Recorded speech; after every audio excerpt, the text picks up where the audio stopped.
All right. Welcome, everybody. Yeah, thanks for being here tonight. Just really quickly, what we're going to try to cover tonight is we're going to talk about new bills that have dropped, and then we're going to update you on what's happened in hearings just in the last few days. And of course, please chime in if you have something to share. Use the raise hand function. That way we can call on you in order. And let's get going. We're going to talk about new bills first. We have decided that we are going to support, because we didn't know anything about it before, HB 140, which is the Tribal Education Trust Fund. And if you don't know, While Roxanne's looking for that, I'm just going to say there's more to the agenda than that. We're going to hear from Norm Gom about water bills. Oh, right. I'm sorry. Priorities of his organization. And we're also going to, wasn't there something else? We're going to hear from Norm. Well, we're going to talk about, I'm going to update you on the Health Security Act. Right. New bills changes. And then updates on bills that we've already talked about, but something has changed.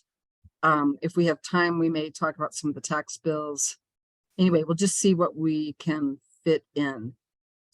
And okay, so HB 140, Tribal Education Trust Fund, introduced by Derek Lente and co-sponsored by Romero, Martinez, Roybal Caballero, and Anthony Allison. We've read that this is a game changer for Native education. It would create the Tribal Education Trust Fund with an appropriation of $50 million effective this July. And tribes will use that, it's a trust fund, so they'll use the interest for language revitalization programs, for resources like Wi-Fi and career readiness programs, among a host of things. And it helps give them greater autonomy when it comes to their education system. So we are supporting that. The other one, this isn't new, but Local Choice Energy has a number now. Do you want to say a little bit about that, Paul? SB 165, and they've been doing a crackerjack job of trying to, the biggest barrier that they have is from labor, who worries that their $100,000 a year jobs in the coal mines will go away, and they'll only get, $30 and $40 an hour jobs, putting up transmission lines and solar panels and things, solar arrays and so forth. And so we've been trying to work with them really hard, and have made some progress. We've got quite a few unions who are now supporting the bill. I'm meeting with Rena Sapansky tomorrow morning at 8 at the Roundhouse to talk about it and see what we can do to get it moving through, because it's even some of our most progressive legislators that pause when they hear labor is like having, Soros. They don't want to go against labor. Yeah. And Rena is the rep who replaced Brian Eagle. I think probably most of you know that. And she's actually our rep. And she's the majority. As Brian was. Excuse me. Okay, so that was Local Choice Energy, SB 165.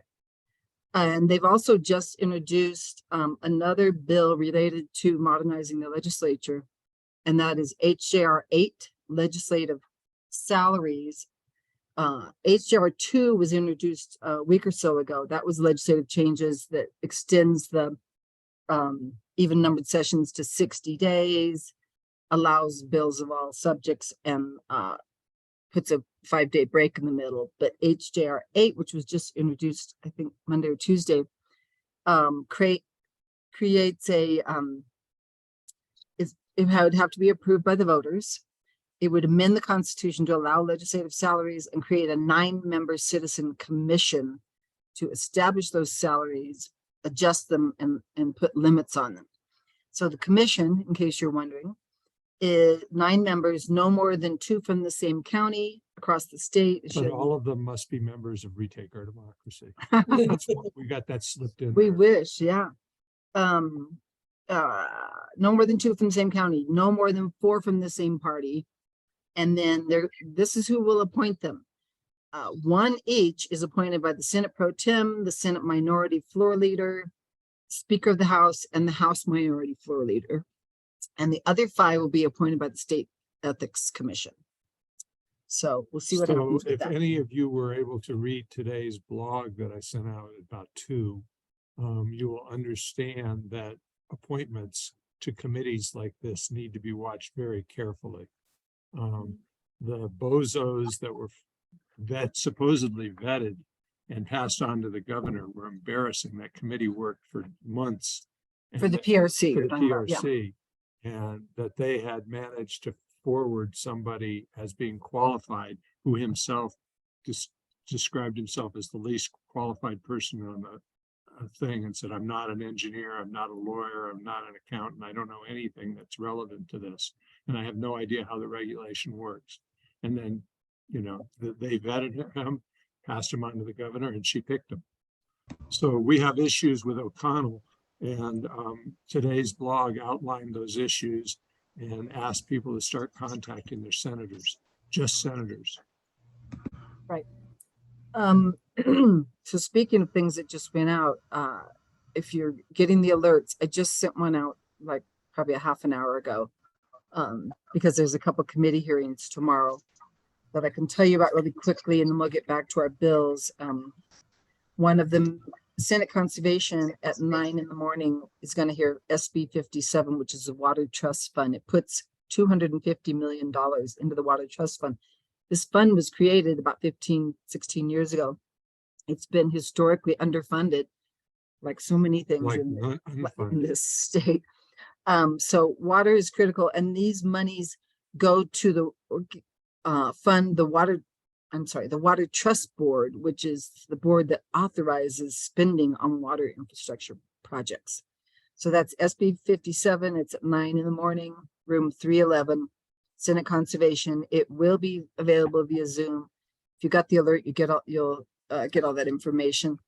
And then also tomorrow in the afternoon at 1:30, the House Labor, Veterans, and Military Affairs Committee is going to hear the minimum wage bill again. That's HB 25. They heard that on Tuesday, but they did not finish their discussion. So we don't know whether that was a relatively long discussion. That was just yesterday. Yes, it was So interminable.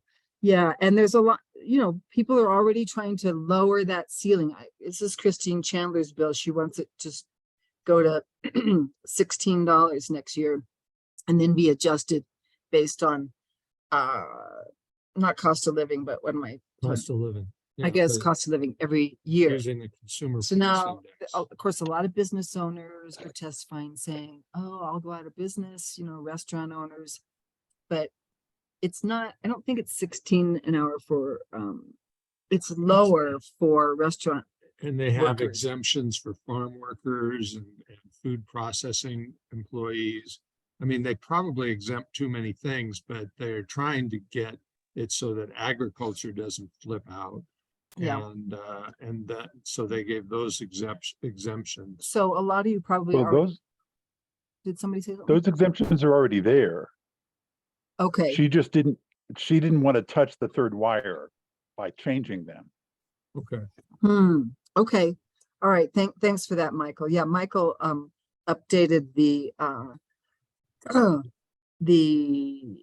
talking points on that bill. It's available on the website, HB 25, and you can get more info. There probably will not in be the alert. public comment tomorrow. Paul's thinking they may just vote because they already spent. They're going to have a community substitute bill submitted, and it's been discussed to death. I'm sure that Tazara, I don't know what his name is, a Republican from Terraza, yeah. He talked for 45 minutes yesterday about his business and what the impact would be on his payroll. And he was sitting there in like $1,000 suit, so it really didn't cause too much tears for No my skin off of his yeah. back, huh? Okay. Any questions so far? So I want to put in a plug for going to the sessions yourself if you're around here and can do it easily, or when you're watching, don't, don't just sign off when the bill you're listening to is over. I went to do the minimum wage bill, and the first bill on was background actors.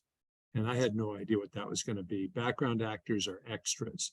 And basically it was a horror story of people working in this industry and not getting paid for like 8 and 10 months Yeah. and being totally abused in ways that are just horrific. And so, you know, you go to a hearing to hear about minimum wage, and there's a couple of bills before it, and you're going to learn something that you didn't know about before. And it's interesting. You also get to see what the interplay is like among the legislators on the committee. So I strongly recommend doing that. Oh, and I want to apologize to anybody. There's a waiting room, and when I'm talking, I sometimes don't see that there are people waiting. So if you had to wait a minute or so, I apologize for that. And I know sometimes people drop off and they have to rejoin. So I'll try to keep my eye on that as we're talking. Okay, we're going to give you some updates on existing bills. Paul, did you want to say something about the Green Amendment? There's 2 bills now. They're exactly the same. The House is HJR 4. Well, they're joint resolutions. They're not bills. And the Senate is SJR 6. I mean, the bill is very similar to the last bill. They've made some changes to emphasize protection for communities of color and low-income communities and historically environmentally abused people and communities. But otherwise, it's pretty much the same legislation. We're running into the same kind of, you know, immediately people are saying, oh, you know, we don't really need it because we've got this or we've got that. Or one legislator told me, you know, we don't want the Green Amendment to allow people to sue the state to pass legislation. It's not for them to direct us in that way. And that's not at all what it does. And so To learn more, come to our Zoominar on Thursday. Thursday, a week from tomorrow. And we'll have Maya Von Rossum and 2 attorneys, She is one from Pennsylvania and one from New York, where they've implemented this. Because the other spurious information that is spread is that this will just proliferate lawsuits and spurious lawsuits, and it just doesn't happen. So instead of Maya and other New Mexicans just saying it doesn't happen, we're going to have people who are there and have been involved in it, and they're going to say it doesn't happen. It basically just allows people to put pressure on the state to do what they're supposed to be doing in the first place, right? Exactly, yes. To protect people's rights and health, and, you know, to penalize industries that are spewing and spilling and harming us and the land. Okay, yeah, HB 25 minimum wage increase. Yes, we just talked about that. Oh, wait a Okay. minute. Do you want to say something about the hearing yesterday? Or? Yeah, the other bill, there was Miguel Garcia introduced legislation to use the consumer price index to increase the minimum wage at its current level, $12 an hour. And you know, you'd think, oh, well, you know, all these Republicans were moaning and groaning about a jump so high from 12 to 16. You'd think, well, here's one that's just at 16. They didn't get a single Republican vote, but it passed on party lines. So it's a fallback if the other one doesn't make it through. Oh, Sharon is asking, is it expected to pass in this committee? Probably, but with amendments, right? What do you think? Well, yeah, it's gonna pass at 1350 and then increasing the following year to 1550. I think that probably Christine put in 16 with the idea that, you know, she'll raise eyebrows and back off a little bit. Right, so she has some wiggle room. She, you know, she probably should have started at 20. Well, that's what, and just a shout out to Patricia Roybal Caballero. Any of you who are on that call, on that Zoom, at the end of it, she just launched on a screed of an economic justice screed that was so powerful and good. She just shamed the Republicans for how insulting their complaints were about this, and she was just We mean- should play that back and make a transcript of it or something. Oh, that's a good idea. You could use some of her quotes. We can repeat her quotes when we go to testify. And they'll say, where have I heard that before?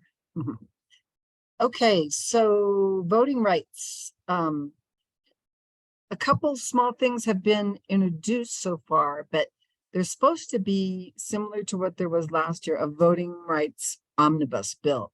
And it's supposed to have in it, it'll create a permanent but optional, you have to opt in or opt out, absentee voter list. It'll reinstate voting rights for felons as soon as they're released.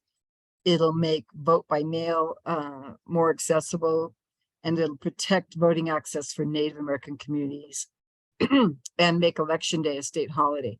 There will probably be other things too. They could try to do the 16-year-old vote. Maybe they'll make it 17. I don't Municipal know. votes. What's that?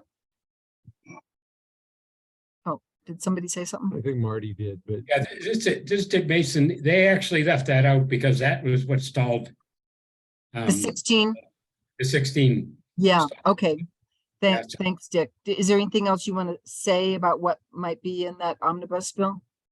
No, I think you did felon restoration, right? right. Yeah. Yes, yes.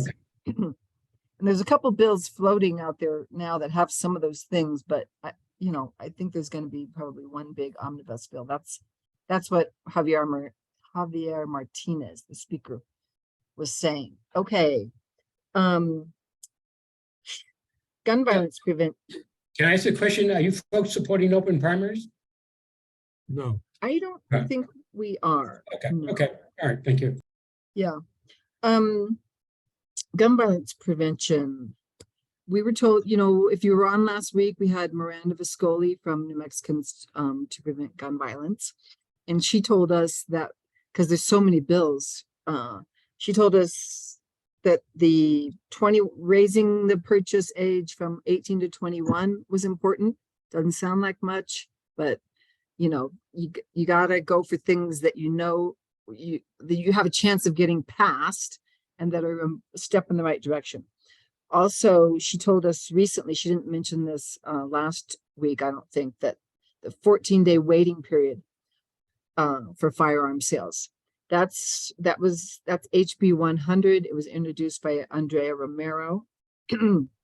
And sorry, I forgot to mention the one that raises the age from 18 to 21 to purchase firearms is a Senate bill.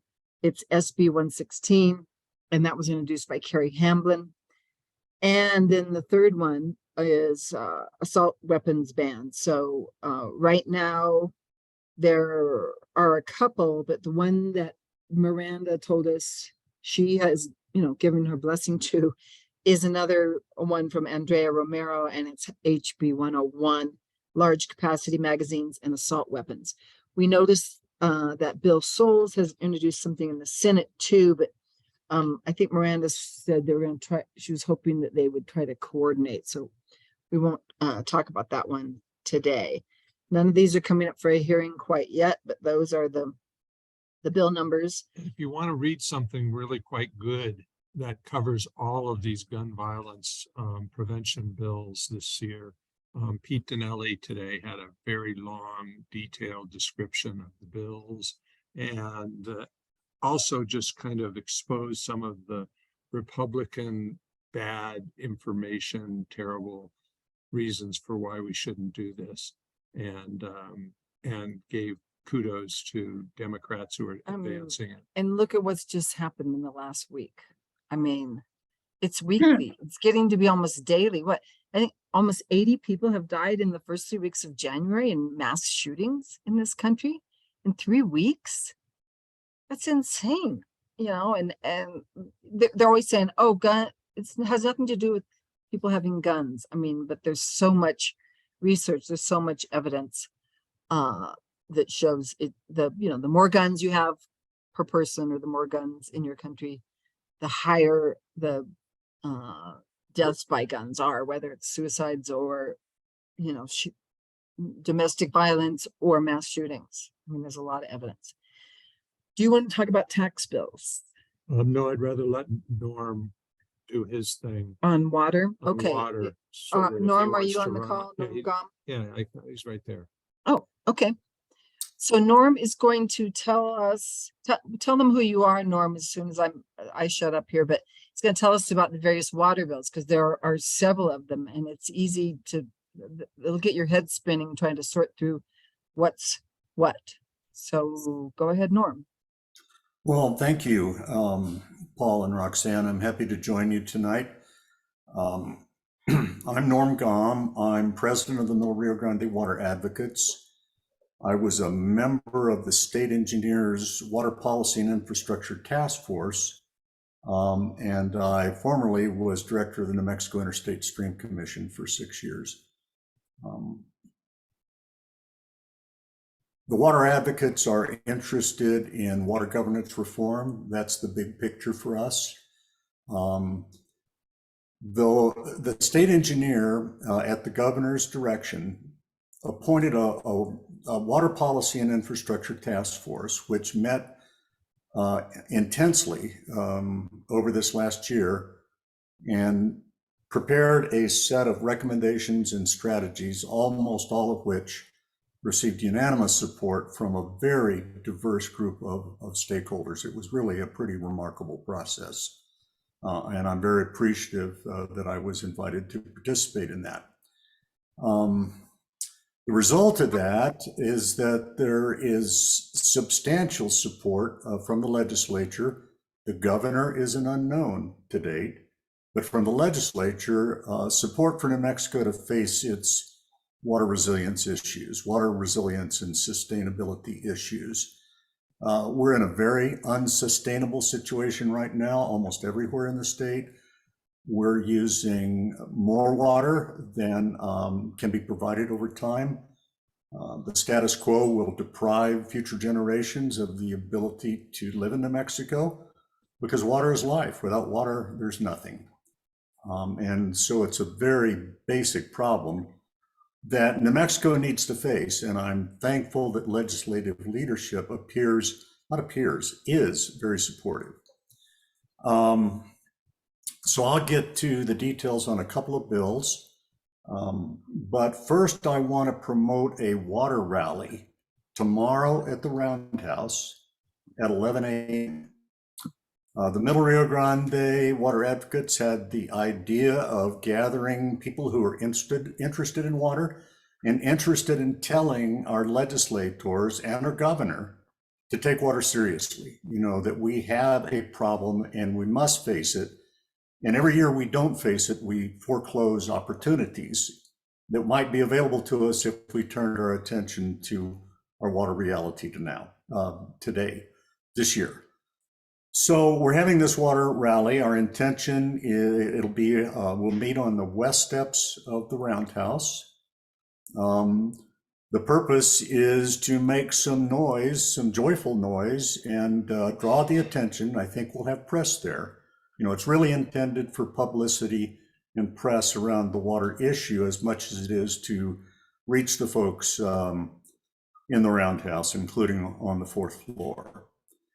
So that's at 11 o'clock at the Roundhouse. You could bring a sign, or we will have sign making materials there. But we'd love it for those of you who are in Santa Fe could show up and join us for a portion of that rally. Now, Paul has asked me to update you on the Water Advocates' 3 top priority water bills. And I have to say that water bills are dropping so rapidly. For instance, yesterday, a number of bills that look great were dropped. But let me explain what our priorities are. And really, before I get to the bills, the main priority of the Water Advocates is to get funding for water and funding for the state agencies to increase their capacity to be able to do the jobs they've already been given by the legislature and the challenges that our more arid future will present. So our primary priority is capacity funding, and that means positions. And I have to say, the governor's bill and the Legislative Finance Commission regulations for increased staff numbers are awful. They just are not going to get the job done. In terms of the water bills, our first priority is a bill that hasn't yet been dropped. I expect it to be dropped as hopefully on Friday or on Monday next week. It's called the Water Security Planning Act. And its intention is to get serious about water planning in New Mexico and to do it properly, with the goal being to identify how the regions of the state, involving the communities within those regions, can take actions to increase their water resilience and the sustainability of their water supplies. And in most cases, that's going to mean cutting back on the amount of water that we're using. The what is, we must plan for water resilience and sustainability. Why? Because the status quo will lead us to disaster. Who? Regional water planning entities that this bill would create. And the bill also would require substantial support from state government, including preparation of the guidelines and rules under which these state-funded regional water plans would be prepared, approved, and most importantly, implemented. There's an emphasis on implementable plans. And again, I think it will drop very soon, but it's definitely our top priority. The water advocates did the drafting. We've negotiated language at Senator Stefanik's direction with the State Engineer and Interstate Stream Commission, and it now has the support of the executives of both agencies who are trying, along with a sponsor, to make this a state agency bill. I think it's a great bill. Our second priority, I think, would be SB1, the Regional Water Systems Resiliency Act. And what this bill does is provide for, entirely voluntary, but provide for adjacent small water systems and municipalities to band together to realize economies of scale in sharing their resources and staff. For example, small systems can't find certified operators. They can't afford or they can't do operations and maintenance.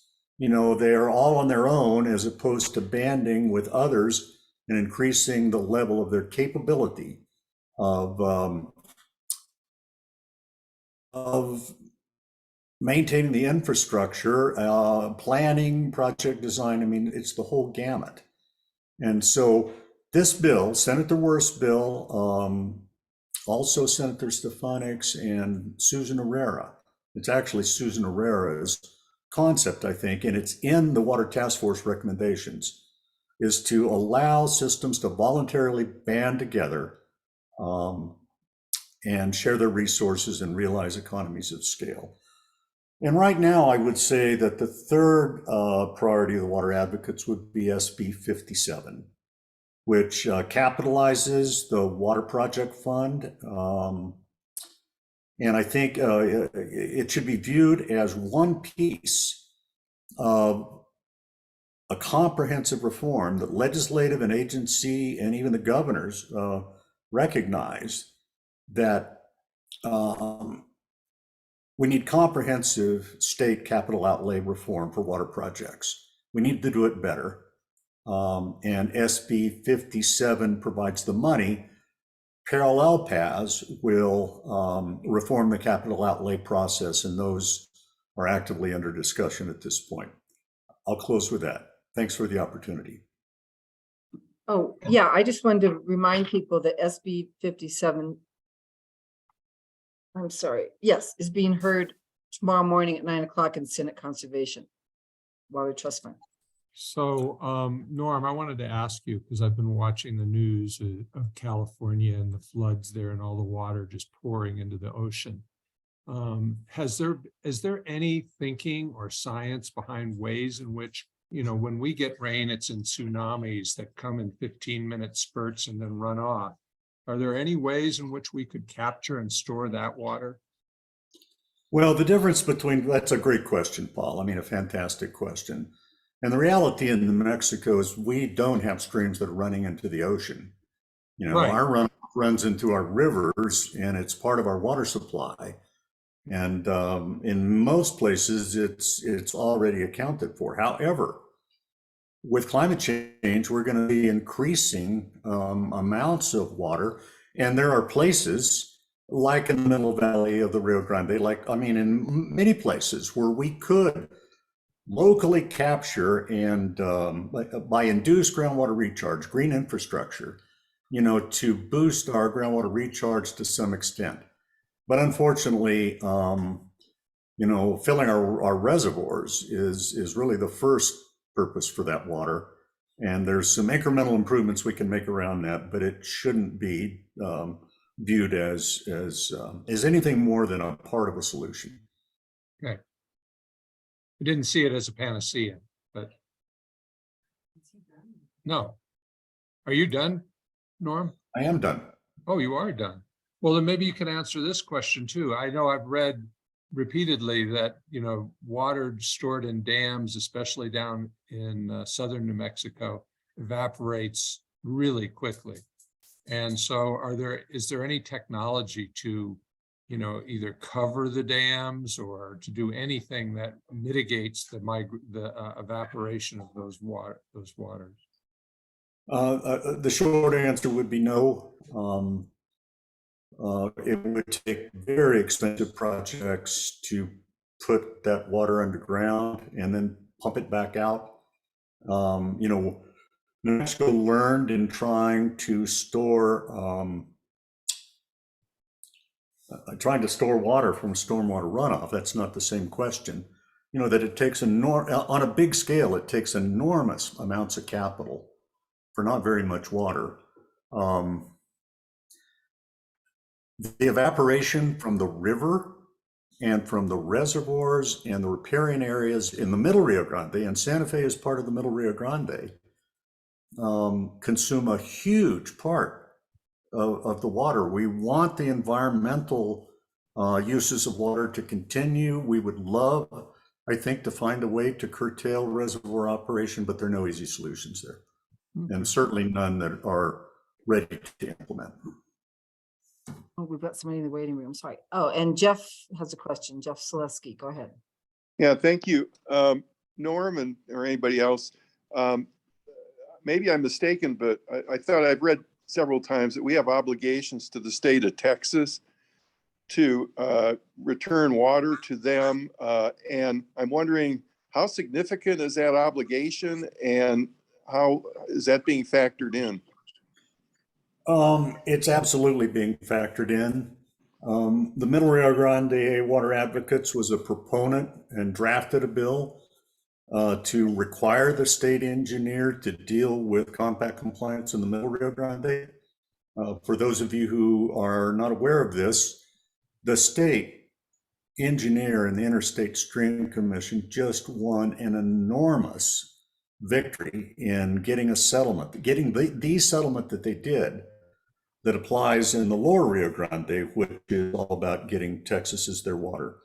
Right now, New Mexico is in compliance with its deliveries, but the status quo will lead us to another Supreme Court lawsuit. We've got to get a handle on this. You know, and back to storing the water that runs off in the Middle Rio Grande becomes part of our compact deliveries. So it's kind of a complex hydrology and legal system that we have to operate within. Okay. Let me close with one other thing. There's a lot of great water bills, I think, or good ones, ones that the water advocates will support. You can visit our website at mrgwateradvocates.org. And we will be working to keep our website up to date and current with descriptions and the status of the water bills that we support. So appreciate the opportunity to tell you about this. Thank you, Norm, and thank you for your work on this. You're just heroic. Yeah, and thank you for stating your top three. That's really, really helpful to us. I just want to mention that somebody put in the chat, Laura Lucero, the link to Pete Donnelly's blog today, and that's around gun control or gun violence prevention. We're told we're not supposed to say gun control because they latch onto that, the Second Amendment people, which was very good. It has a lot of good information in it. So I recommend that you read that. And while we're on the topic, I had to get up because my cell phone was ringing, and that was Miranda Viscoli, who told me that at a press conference today, Joseph Cervantes announced his support for the 14-day bill. Wow. Wow. And he was one of the bigger impediments to that. And from Miranda's perspective, all of the bills, put them all together, and the 14-day would be the most impactful, save the most lives. So she feels like it with a push, it's going to get through. That's great. I So did- thank you, Norm. Thank you, Norm. Oh, go ahead, Marty. No, I thought I was muted. Oh, okay. Does anybody have any more questions for Norm on water issues? Okay. Excuse me. Do we know let's- where, sorry, I did Go have ahead, a Michael. question. Do we know what committees these are currently referred to? Well, the I suppose I could look it up. I'm sorry. the gun bills or water bills? Water bills. I was Yeah, asking. I know something about them. SB1 has passed Senate Conservation, and it's on its way to Senate Judiciary, where Senator Cervantes is going to perform surgery on it. As usual. Let's see, SB 57 is being heard in the morning as Paul announced in Senate Conservation. So my pitch would be, if you can, go to the hearing and then come to the rally. And let's see. The Water Planning Act has not been introduced yet, right? So water The Water security. Planning Act is coming. There's an Asakia Water Leasing Act that I believe is going to be heard soon, but I haven't been following it in detail. There's quite a few bills, and we're trying to sort that out. So I'm sorry I can't be more specific. I'm glad to hear you Senate- say that. Because we feel like there's um, a lot of bills and we can't sort them out either. Go ahead. The Water Security Planning Act, the bill that is the Water Advocate's top priority, will undoubtedly go to Senate Conservation first, and then it may go to Senate Finance and Judiciary. I don't know. Okay. Yeah, one of the things that we just haven't had a chance to do it yet because it's always so crazy, especially in the first few weeks until the bills stop coming in, because we're scrambling to get, talking points written and all kinds of things and get them up on the website. But what we want to do this year is to provide for you on the website the committee path of all the bills, because once a bill drops within a couple of days, usually it's assigned a committee path, so it's going to, which committees it's going to. Then once it goes to the floor, then it goes to the Senate. In the case of a House bill, it'll be assigned more committees, but at least the committees we know of, we want to get them down there, because you don't need to wait until a hearing to contact these committee members. If you know that that bill is going to be heard in their committee, you can contact them immediately. In some ways, it's almost better than contacting the night before the hearing. Okay, so we were going to talk about what bills passed this week, and Norm mentioned one of them, SB1, Regional Water Resiliency, passed 7-0 along party lines, and that must have been in Senate Conservation, I believe. I didn't write that down. Then the Public Health and Climate Resiliency Bill, that's SB 5 and HB 42, passed its first Senate committee and its first House committee, 6-2, and then the House committee passed. They're all passing party lines. I mean, all the Democrats are voting for them. We have the majority. So they're passing, and then the radioactive waste, high-level radioactive waste storage, which is the bill's called storage of certain radioactive waste. That passed, that's SB 53. 6-1, also party lines. And I noticed in 2 or 3 of these hearings, all the Republicans, instead of voting, they were excused. Well, a lot of times they're in other hearings. I mean, it's, So that, doesn't that mean that they're, so what, how does that differ from being absent? Remind me, or remind people here. If they're absent, they're not in the room, right? Excused, means they're not in the room. and But they they- let people know that they couldn't be in the room. Very often it's if they're a bill sponsor for another bill and that bill is being heard, they have to go and present it. And although I haven't seen many Republican bills so far, except heard about the diamond and this forced sterilization. Yeah, the chemical voluntary sterilization. Chemical castration. Oh, castration. Legislation. We should Some of these castrate some of people, these Republicans. oh, Kidding. don't say that. Oh, somebody's raising their Nobody hand. deserves to be Karen. castrated. Karen, go ahead. Get on mute.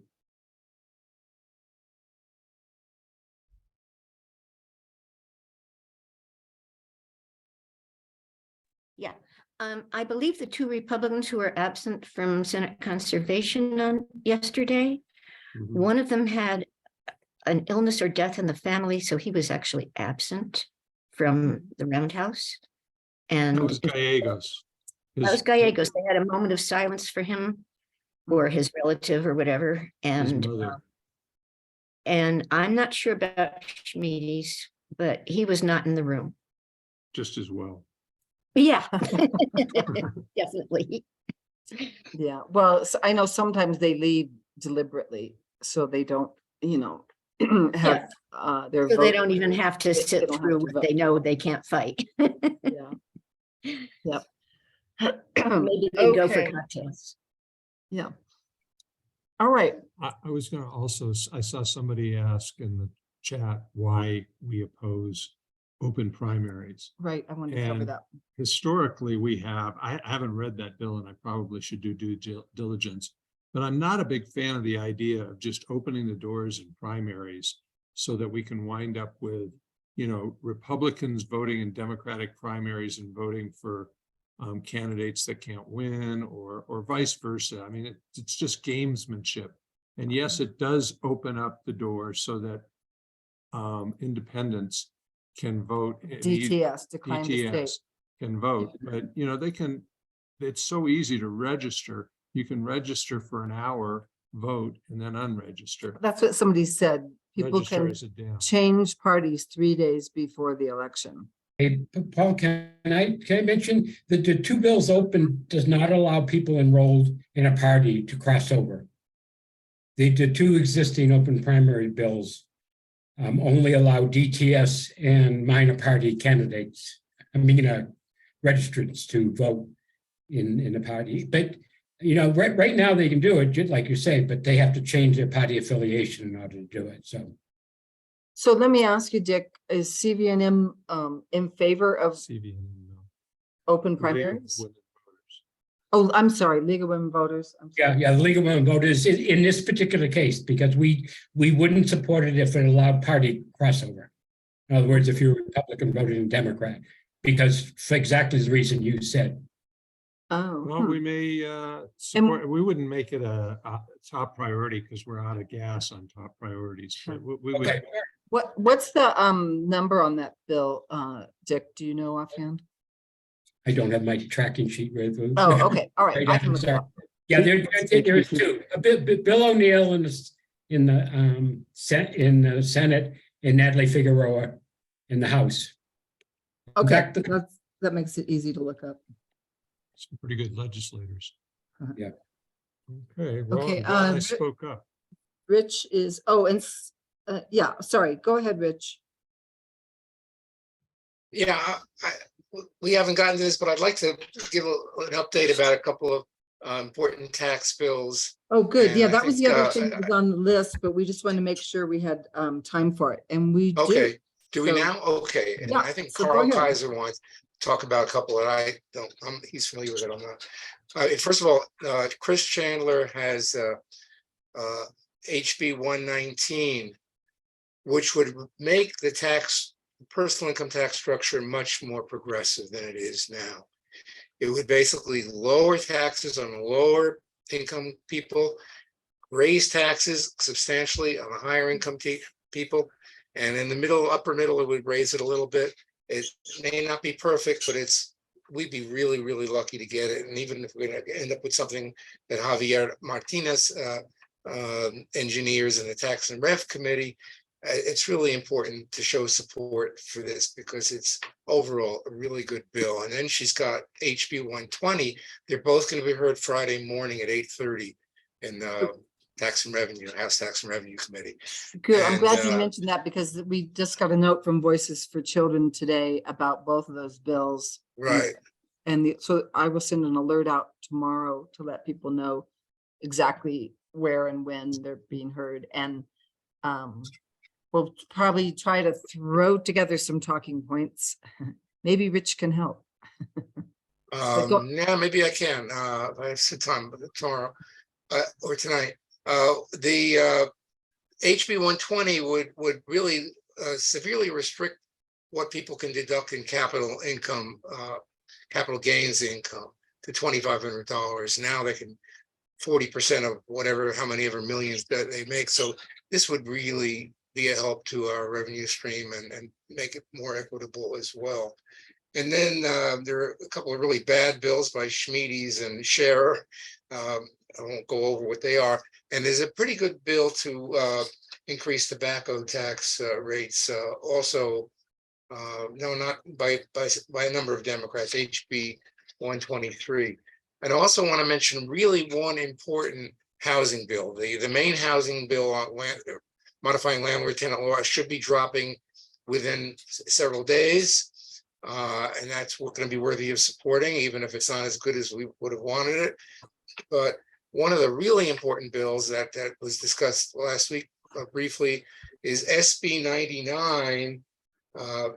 Linda Lopez and Patricia Roybal Caballero, there she is again.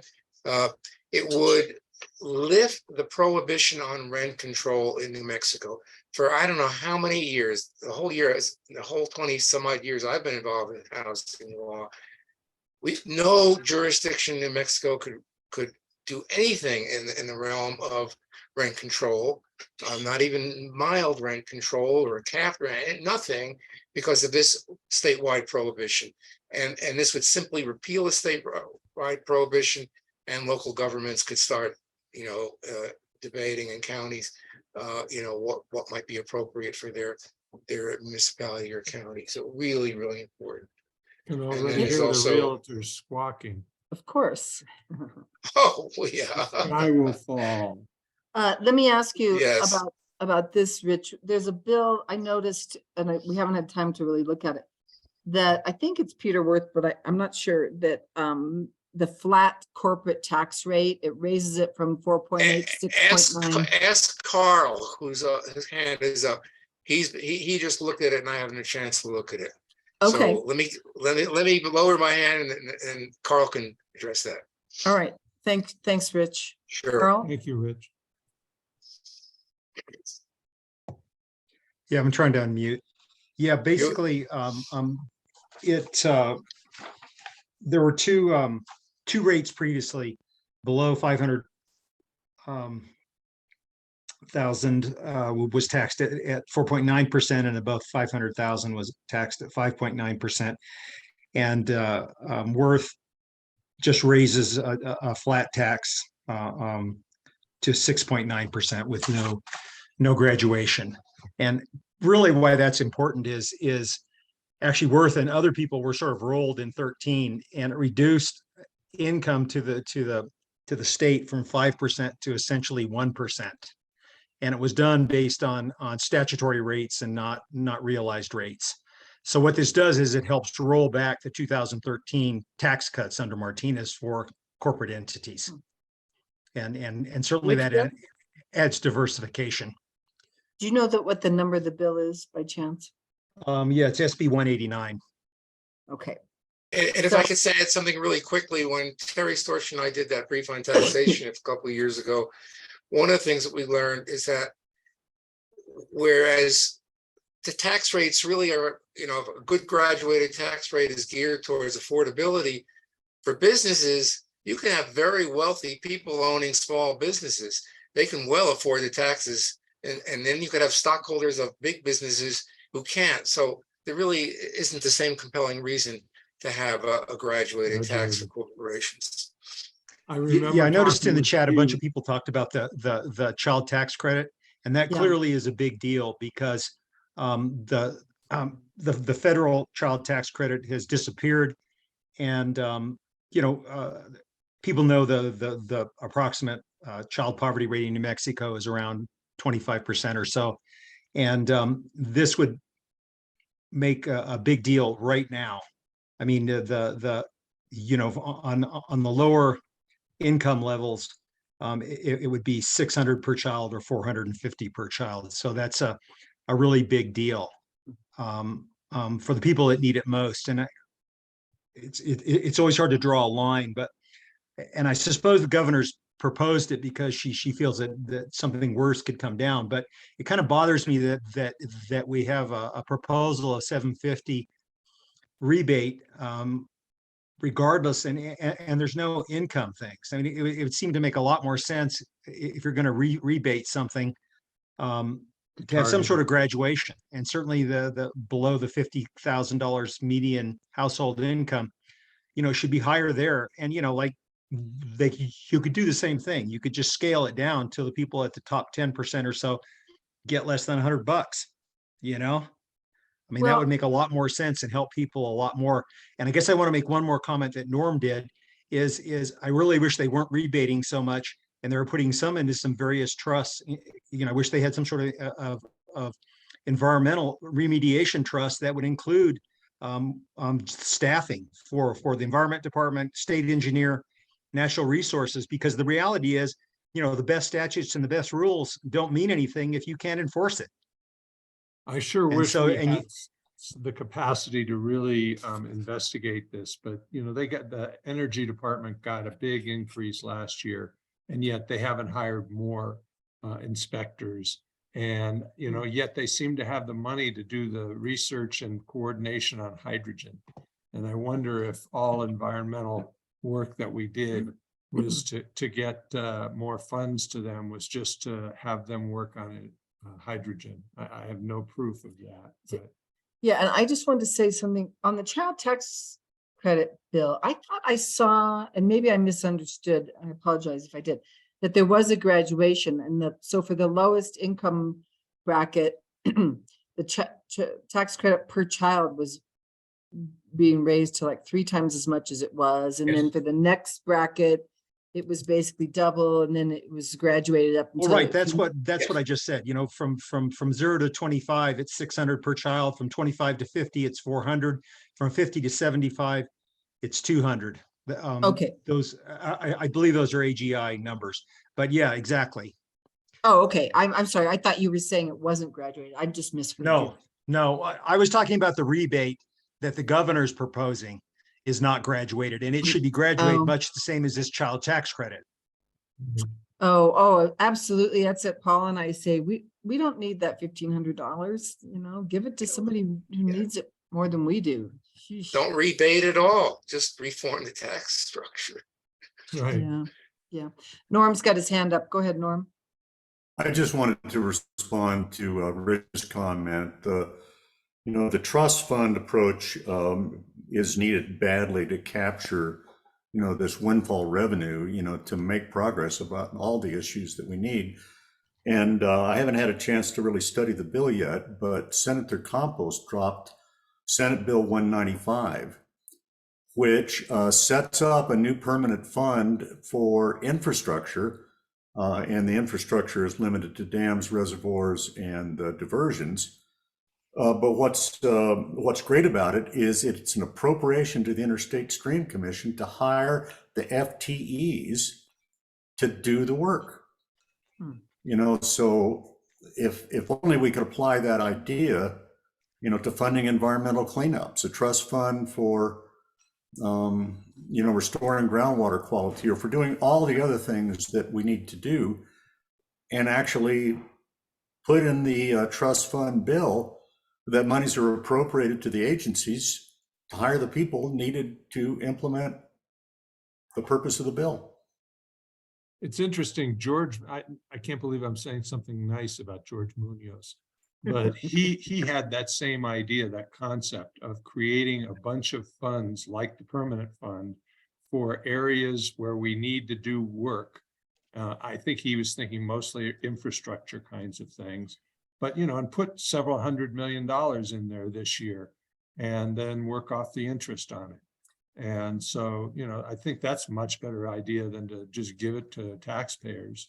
Well, but can you specifically direct funds to be spent on a certain thing? Like you must hire more people to do this? Or does the department just do what they, or whatever agency? No, That's it. That is in the wording of this bill. What's that, Michael? This bill does specifically say it's to be used for FTEs. Okay, and great. it's a I've now trust scrolled fund. away from it, so I can't read it to you, but That's okay. And which bill was that again? Tell me the SB. compost bill? Senate 195. Senate Compost bill, 195. okay. Yeah. All right. Were you going to say something else, Norm? No, I was just going to say that, this particular bill makes $150 million appropriation to a trust fund, and then it appropriates $8 million a year to the Interstate Stream Commission to implement the purposes of the fund, including the ability to create FTEs to do that. Okay, great. Well, we actually covered everything we wanted to cover tonight, I think. I told you. That's we great. would. And it's 6:59. Yeah, I want to We're thank even everybody. I had the opportunity to speak to Indivisible Santa Fe SOS On Monday. morning. Roxanne was still sick and couldn't make it. It's just so inspiring to see how someone like Indivisible and that group, I guess that is Indivisible, but I'm just thinking Indivisible Albuquerque, and also, just getting in and digging in and creating bills, not just reacting to bills. So kudos to all you volunteers out there who are doing great stuff. We've got two hands up, Sharon and then Cindy. Yes, thanks, Paul and Roxanne, so much. So has anybody seen any patty posturing? Or what The are we funny gonna thing do? is I haven't heard a word about her. It's been so great. Well, I want to be ready. Do we have a backup plan? Well, there Or will just- be revenge, but I don't know what form, and I don't know how you can have a backup plan. It's taken a lot of the motivation out of my desire to have somebody run against her in a primary. Yeah, That would be a war, and it's probably better spent on something else now that she's out of power. and we just have to wait and see what Nathan Small is gonna do. It's hard to know if he's gonna try to follow in her footsteps, or he's gonna be a lot more or somewhat more progressive, or big question marks there. Have you heard anything? I have. No, I haven't, but thanks so much for the YouTube. I'm gonna blast it out. You have heard something, Norm, about that? On the point of Nathan, Nathan is Speaker Martinez's water guy. He was a water task force in terms of infrastructure and spending purse strings. He was an water policy and infrastructure task force legislative advisor. He's bought into the recommendations. I think he's going to be great. Well, that's water. That would be a pleasant surprise. He's Okay, supporting the hydrogen, strongly supporting Oh, yeah, hydrogen. he is Yeah. Mr. Hydrogen. That'll be a fight. Yeah, well, I guess we can't have everything, but Cindy? definitely better than Patty. Yeah, we're a little over time now, so let's go ahead, Cindy. Yeah, I just wanted to give you all an update on the bill that Indivisible has created for modernizing, for lack of a better word, the police academy and training and infrastructure. Uh, uh, Me and two others met with, it was supposed to be with Attorney General Torres, but he couldn't make it, but we met with his chief of staff. And one thing, he complimented us on writing probably the best bill that they've ever seen. He sees a lot of bills, and he was very impressed, and that was actually a nice Wow. thing to hear. But it sounds like we're going to be moving forward with it, and there's a lot of support. And I don't want to speak for the Attorney General, but there's a good chance that he will be very supportive. Excuse me, of this bill. It just dropped today. It's SB 19. So Oh, take a okay, look. good to know. Yeah, I would have thought what we know of Raul Torres that he would support it. So I'm glad to hear that. Mhm. You know, elections matter. Did you see that he's also basically told those cities, Hobbs and them that wanted to pass anti-abortion laws that it wasn't going to fly, that he was Not going gonna fly, yeah. to. So Yeah. it does make a difference having that guy there. Yeah, we're really gonna benefit That's a from good thing. him. All right, we want to respect your time, everybody. It's 7:03. So, we are doing the webinar next Thursday. So we were talking between ourselves about whether we would still do a huddle on Wednesday. So I How don't about a know. show of hands? Show of Raise your hands. hands if Are you you- think that you'd want to do 2 nights in a row. Whoa. Not very many. Maybe they don't care. Maybe they're just No, slow raising it. you- You can you just sub- raise your hand on your screen But we too, can't if you're see. on video. So Well, most they people, serve different purposes. they Yes. do. Okay, well, maybe we'll try to keep, I know there's so much going on. It's hard to skip something. So, Yeah. Do you want to though, since you're the ones that have to do the right, I work? know that's sort of where we've been going 2 nights in a row. All right, well, we'll see. Let's see if how there's a the Warrior. Let's see how the week goes. I'm gonna guess there will be plenty to talk about on Wednesday. There was plenty tonight.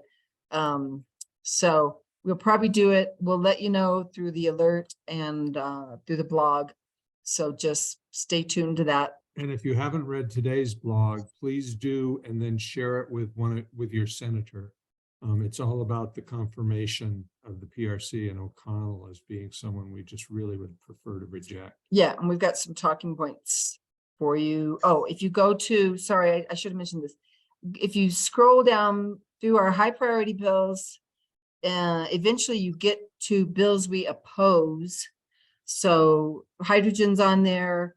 And then we also have the PRC appointment of Pat O'Connell. Even technically it's not a bill, but then that will link you to some talking points where you can write to the Senate Rules Committee. We'll put this in an alert too, to be more specific, so you don't have to go dig it up. But anyway, thanks everybody. Great to see you So all. anybody who wants to stick around, I'm just going to tell you what happened I got a call from Mary Feldblum. Okay, And I but figured- is the meeting officially over? Well, it can be, no. Okay, yeah, go ahead and Phil, if you need to go, Yeah, we if you need to understand. go. But I didn't invite her on because I was afraid she'd tell us about the whole bill again. And even when we tell her not to, she just does, because I think she just goes on automatic pilot. But basically, with Patty gone, here's one, this is a Patty story. They have decided to go for a full bill, asking for $450,000 to advance the design process. And because we were told by Peter Worth that there would be no junior money this year, or if there is junior money, it can't be used for launching a task force or doing a study or a design or anything. Well, and because that the governor says would she won't, veto it. she'll veto it, yeah. So, that shut down their plan for using junior money. So now they're going to have to build the support and get it through some tough finance, Senate Finance and House Appropriations and Finance. And since they weren't planning on doing that, they didn't go to the interim hearings to get it into the budget. So it's not gonna be an easy sell, but it's a good program. And the way they're gonna do it is they're not even gonna call it the Health Security Act.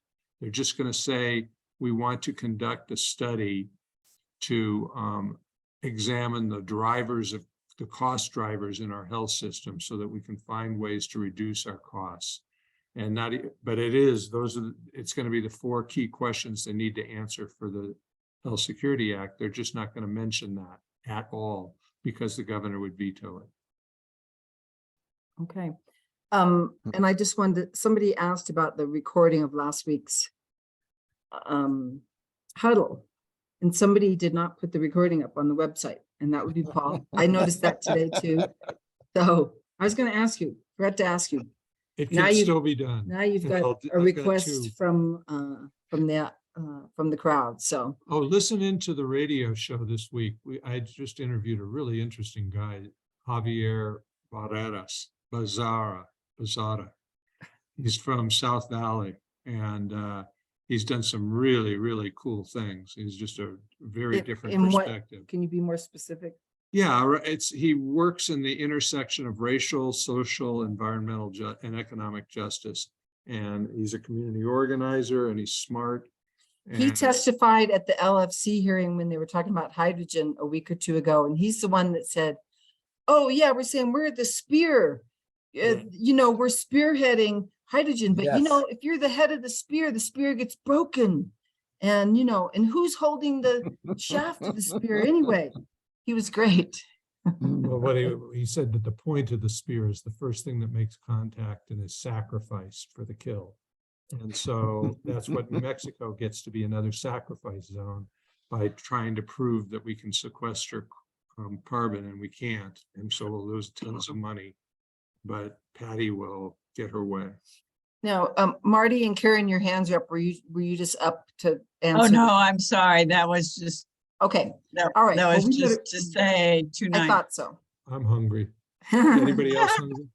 All right, everybody. Bye-bye. Thanks a lot. Thank See you. you all. guys. See you Thanks next much. week. Take care.